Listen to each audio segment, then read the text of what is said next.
I'm glad you mentioned evidence-based because I'm going to evidence-based. That's the State of the Nation's address, and you adopted an evidence-based approach. You were talking, you mentioned a name, and the whole, our eyes will move to, if it's Aisha too that you mentioned, we'll have to look for Aisha too, Zainabu, and then we'll be looking for Mr. President. Was all that necessary? Did we have to bring all those people to there? It was. For what? To what end? Is it that people don't believe you? No.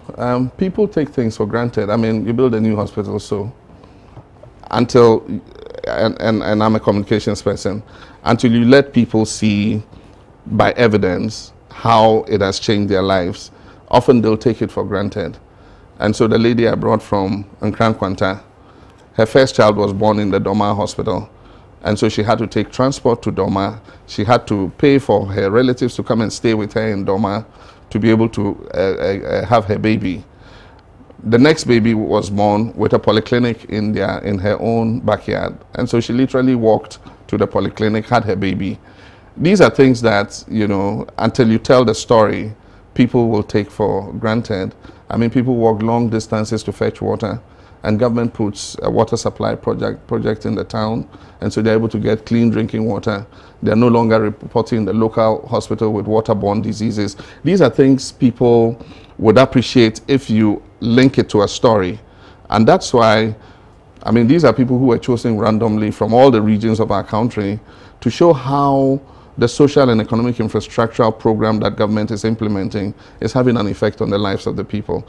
And so it's a commonly known, for those who've done communications and public relations, they know it's a very commonly used instrument to be able to demonstrate, actually what a reality is. Okay. And that is the kind of learning that is used in universities these days. You don't sit in the classroom and then your teacher just rams through lecture notes. You're required to go into the field and look at how the theories that you have learned apply in practical day life. And so evidence-based learning is the fashion in the world today. And so I just used it to demonstrate, what progress we're making in Ghana.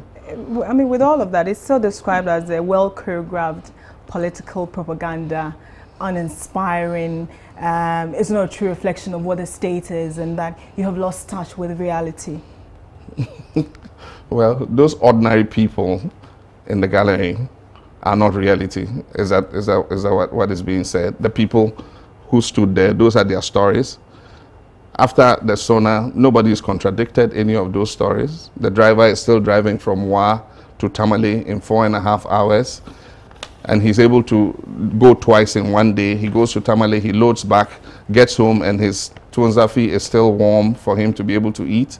Before, he would have had to stay in Tamale, pay a hotel to sleep over in Tamale, and load the next day to go back. That's a reality you cannot say, I mean, that does not exist. And so if you say, I am, out of touch with reality, I mean, I wasn't telling the story. The people were telling the story. Apim Shulamite, she didn't get opportunity to go into secondary school. So she sat at home for 1 year. She worked in a chop bar until we built that school in Ekomfi Otuam. Today she's the assistant girls prefect in Ekomfi Otuam, continuing her secondary education.